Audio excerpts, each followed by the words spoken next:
everyone, my name is Og the Giant and this is the Storybarn in Calderstones Park. Now, we are up to chapter 4 in Alice's Adventures in Wonderland by Lewis Carroll.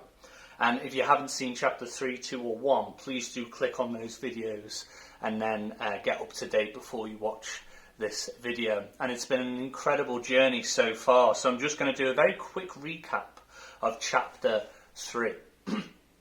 So what we've got Mouse was trying to explain the story of why he hates cats and dogs so much. Everyone was wet, moody, kept interrupting, wasn't bothered about the Mouse's story. Mouse got angry, and then the Dodo suggested, in order for us all to get dry, let's play the well-known game of a caucus race. Now Alice, rightly so, as us all, we were like, what's a caucus race? And basically it's a random game where they all just run around and no one really knows what's going on, and no one really understands when the game started or ended, and then it just sort of finishes. And then basically they're all winners, woohoo! And then Alice has to give them all prizes, so Alice is a little bit like, I don't really have anything. And then she looks in her pockets and she finds some little prizes that she can give them all. And then she prizes herself a little thimble. And then Alice talks about her cat Dina, if you remember Dina. And then everyone gets very upset, very frightened, scared of this cat, and runs away, leaving Alice all alone. And then we're left with, at the end, which I'll just read the last sentences of chapter 3, because they're really good. We hear the last footsteps, and Alice is saying, ooh, could it be the mouse? Hopefully finishing his story. But Alice is all alone and feeling really, really sad. So, I think we should just crack on, because it's going to be fantastic, this chapter, and I can't wait to read it. So, this is Alice's Adventures in Wonderland by Lewis Carroll, presented by the Storybarn. So, I'm just going to read the last couple of sentences of chapter 3. In a little while, however, she again heard a little pattering of footsteps in the distance, and she looked up eagerly, half hoping that the mouse had changed his mind and was coming back to finish his story. Chapter 4. The rabbit sends in a little bill. It was the white rabbit, trotting slowly back again and looking anxiously about as it went, as if it had lost something, and she heard it muttering to itself. The Duchess! The Duchess! Oh, my dear paws! Oh, my fur and whiskers! She'll get me executed, as sure as ferrets are ferrets! Where can I have dropped them, I wonder? Alice guessed in a moment that it was looking for the fan and the pair of white kid gloves, and she very good-naturedly began hunting about for them. But they were nowhere to be seen. Everything seemed to have changed since her swim in the pool, and the great hall with the glass table and the little door had vanished completely. Very soon the rabbit noticed Alice as she went hunting about, and called out to her in an angry tone. Why, Mary Ann, what are you doing here? Run home this moment and fetch me a pair of gloves and a fan. Quick now! And Alice was so much frightened that she ran off at once in a direction it pointed to, without trying to explain the mistake it had made. He took me for his housemaid, she said to herself as she ran. How surprised he'll be when he finds out who I am. But I'd better take him his fan and gloves, that is, if I can find them.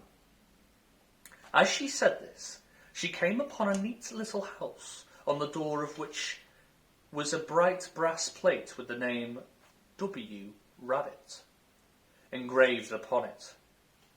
She went in without knocking and hurried upstairs in great fear lest she should meet the real Mary Ann and be turned out to the house before she had found the fan and gloves.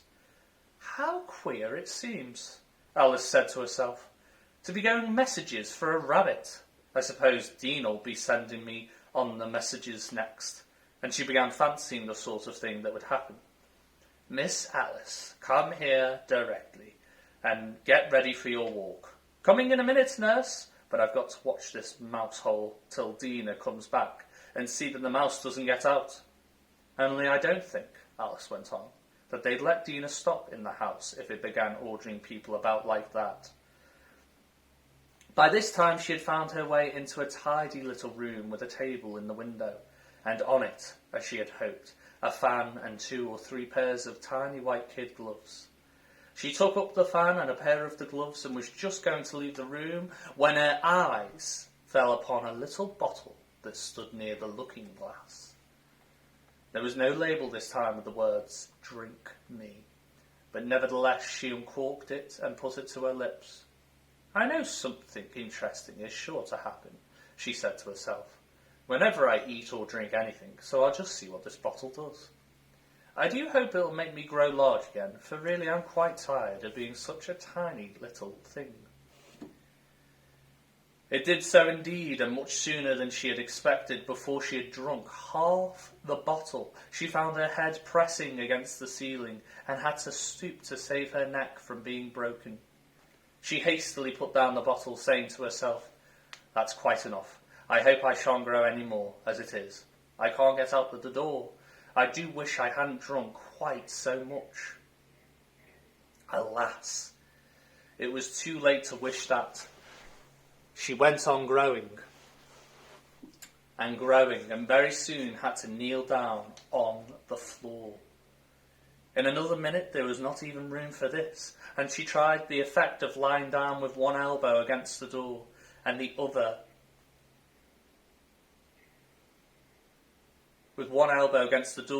arm curled round her head.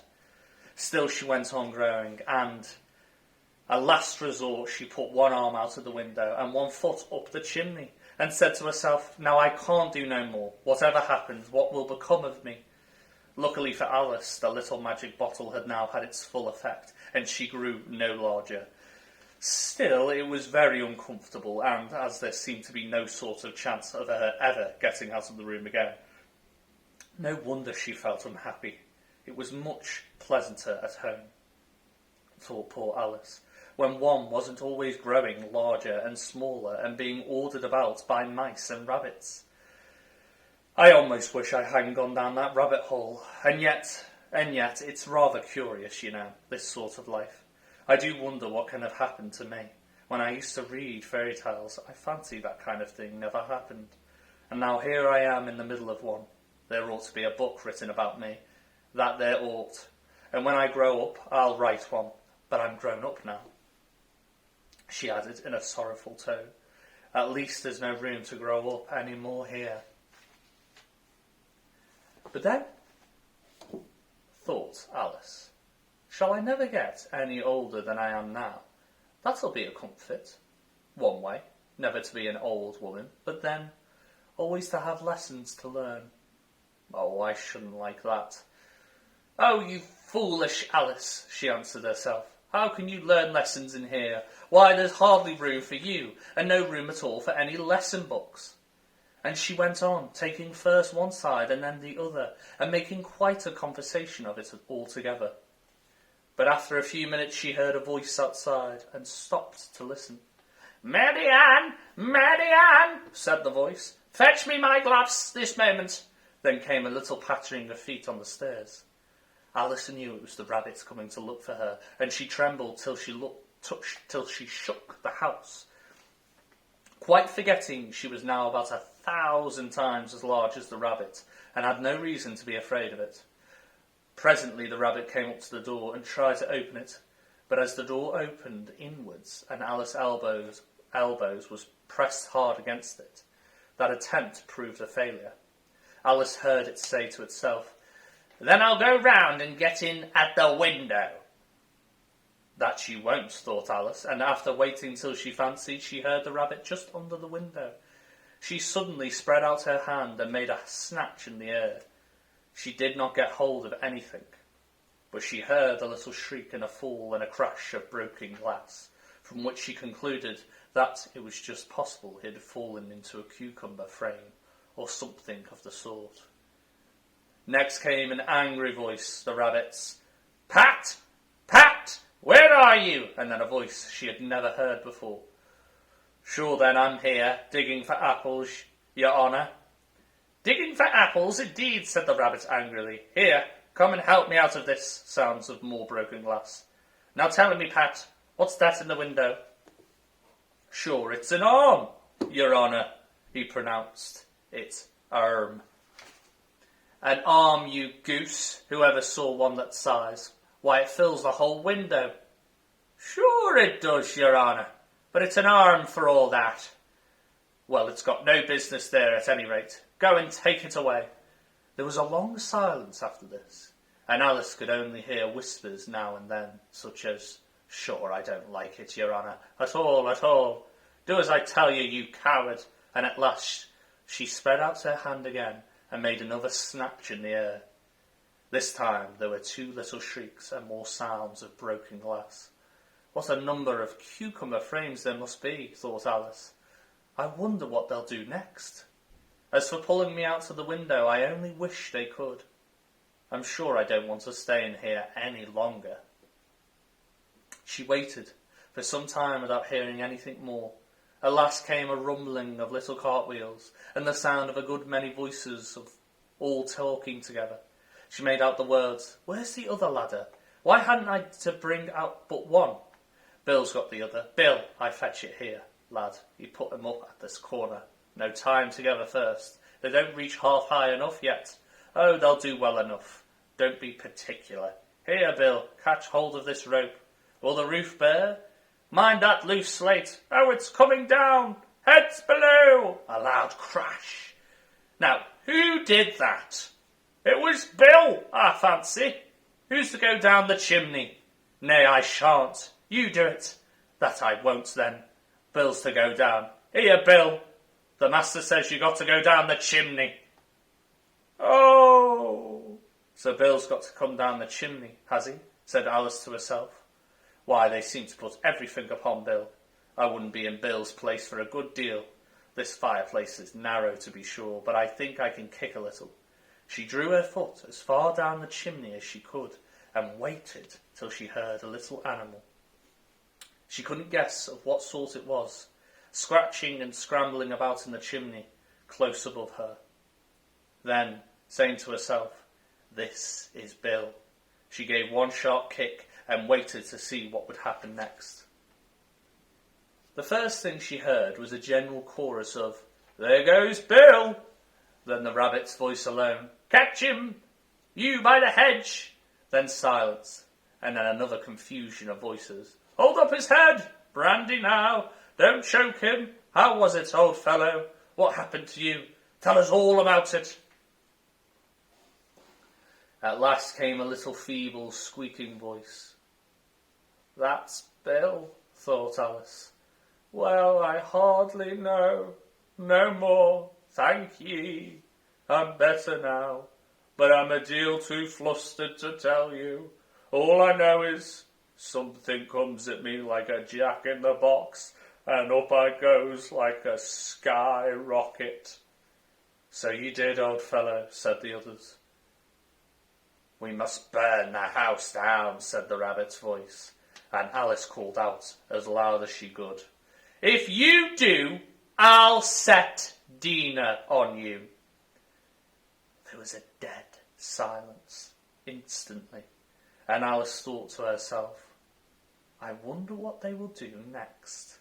If they had any sense, they'd take the roof off." After a minute or two, they began moving about again, and Alice heard the rabbit say, "A barrowful will do, to begin with."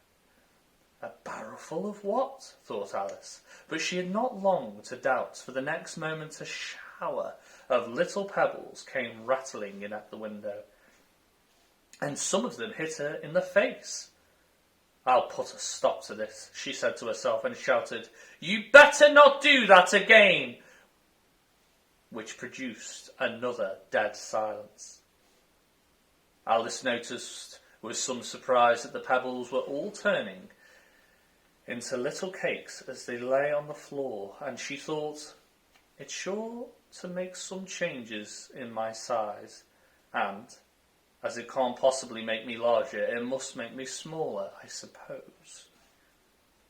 So she swallowed one of the cakes and was delighted to find that she began shrinking directly. As soon as she was small enough to get through the door, she ran out of the house and found quite a crowd of little animals and birds waiting outside.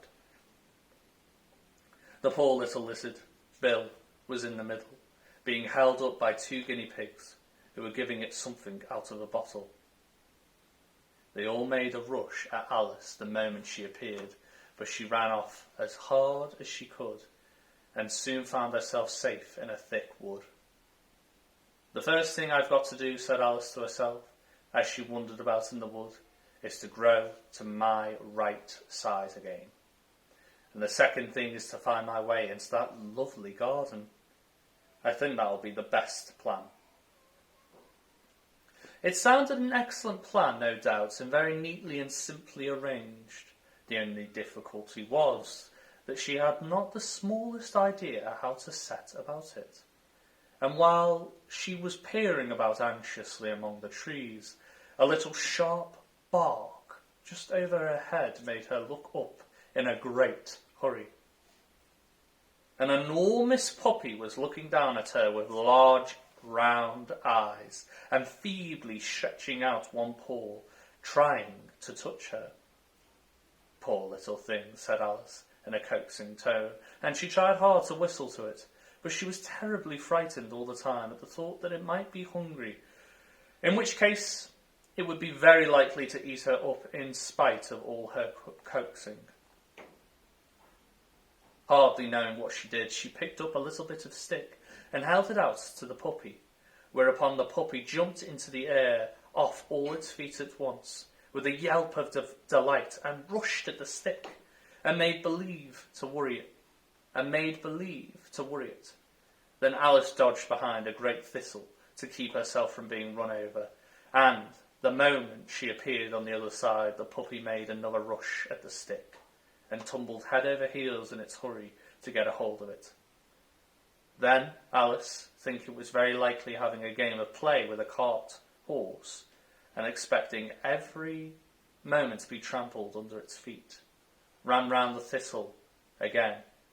Then the puppy began a series of short charges at the stick, running a very little way forwards each time and a long way back, and barking hoarsely all the while, till at last it sat down a good way off, panting, with its tongue hanging out of its mouth and its great eyes half shut. This seemed to Alice a good opportunity for making her escape.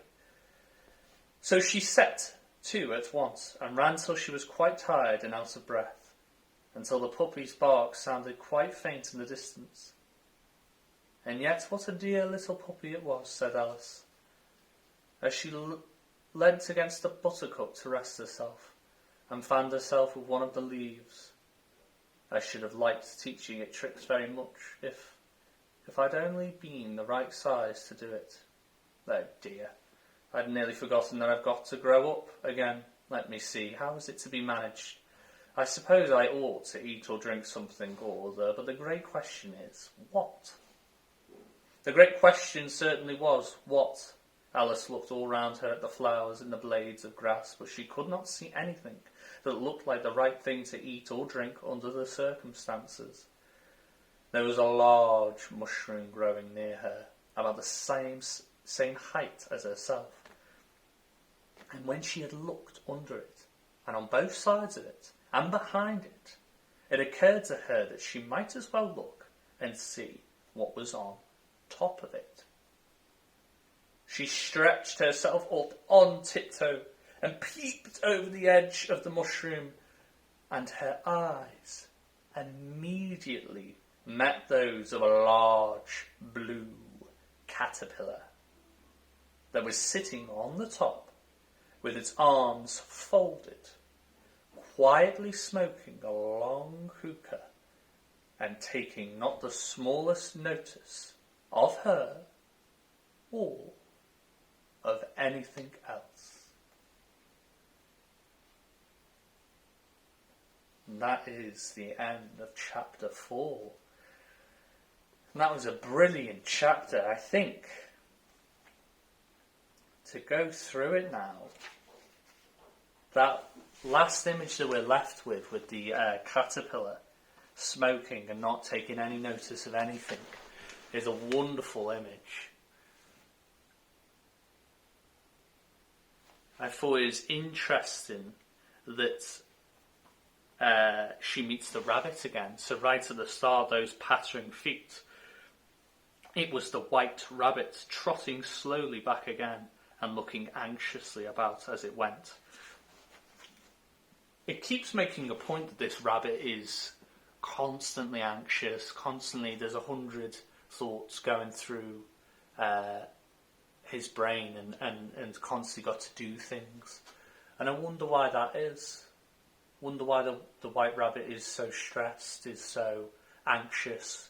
It seems like he's constantly got to go be somewhere, and I wonder who for, what for. Is there a particular reason for that? And what does that say?